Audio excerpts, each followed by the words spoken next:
Hello chaps and chapettes, welcome back to Pedalboards with oh my gosh, it's Josh. Now today this is a video that I've actually kind of been planning to making for the last 3 or 4 months, but because of my bone idleness and ADHD, it's only just now that I've actually got around to putting this video out for you guys. So a while back you saw me demoing and using a Chapman 7-string Pro ML1 Pro Modern, which I used in a couple of demonstrations, which was on loan from the lovely people at Chapman.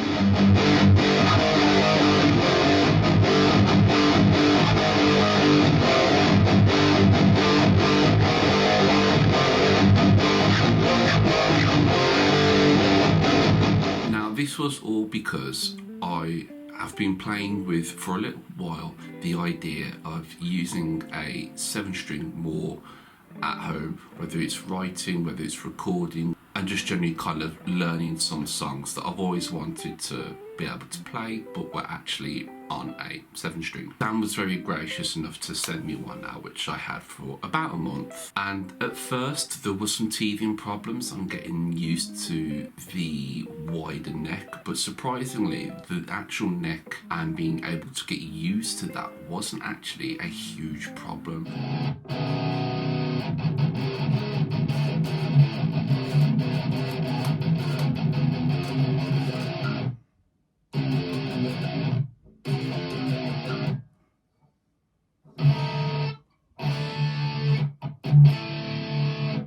What I found the biggest problem was actually the higher strings on the guitar and kind of actually getting used to where those strings were. And now, like kind of a few months down the line, this is still kind of something that I'm slowly getting used to, but I'm getting used to it more and more that I play the guitar.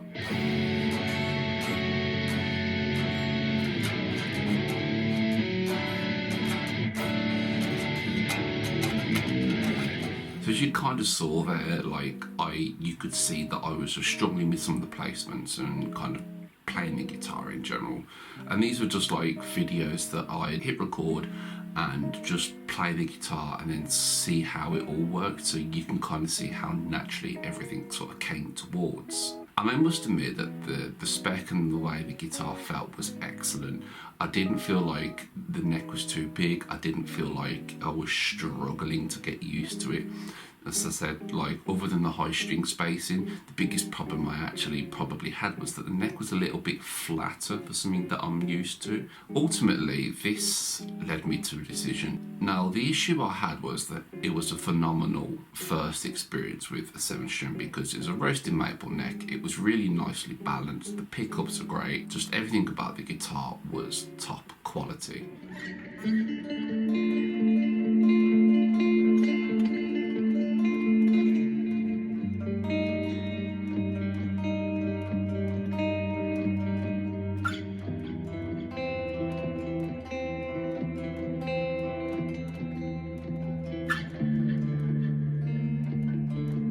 I couldn't justify being able to spend that much for how little I was actually going to use the 7-string, which ended up leading me to this.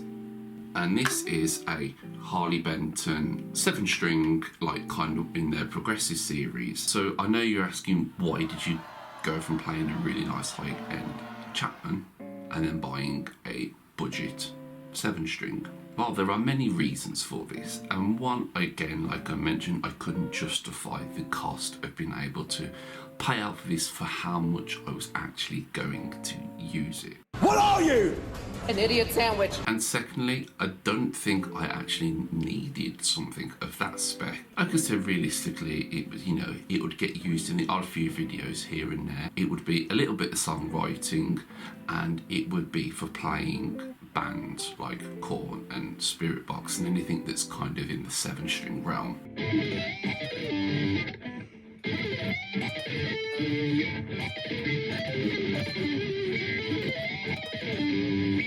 Go homes, takes a shower and wash the shames off of you because you suck. Now don't get me wrong, with the Harley Benton there has been some teething problems.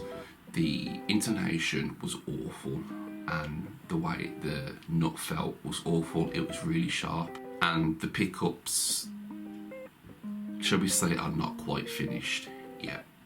They could be replaced because they are quite muddy. So did Chapman tickle my taint in terms of the 7-string realm? And yes, it did. I actually had a better experience than I was fully expecting to. I enjoyed it more than I was expecting. It kind of gave me a new sense of having, it was almost like playing a guitar for the first time again, because you kind of got to get used to, as much as you've really got like an extra 5 notes, you kind of got to get used to the way everything moves around and your chord shapes and your chord voicings and your finger placements, everything like that. But it ultimately showed that for what I wanted, I didn't need to go and buy something really expensive. Thanks again to Chapman Guitars for sending out the ML1. It was very much appreciated. If you've kind of moved from maybe from like a 6-string to a 7-string or 7-string to an 8-string, I'm interested to know what you think about the way that you had to change your style of playing. If you don't mind, it'd be awesome if you can subscribe if you want to, if you're enjoying some of the content here. We've got new stuff from our new host Ben, we've also got stuff from Jason, and we've got stuff from Budget Pedal Chat, so we've got everything that can cater for all of your needs. Like, share, subscribe. Until the next time, I'll see you guys in another video very soon. Goodbye for now.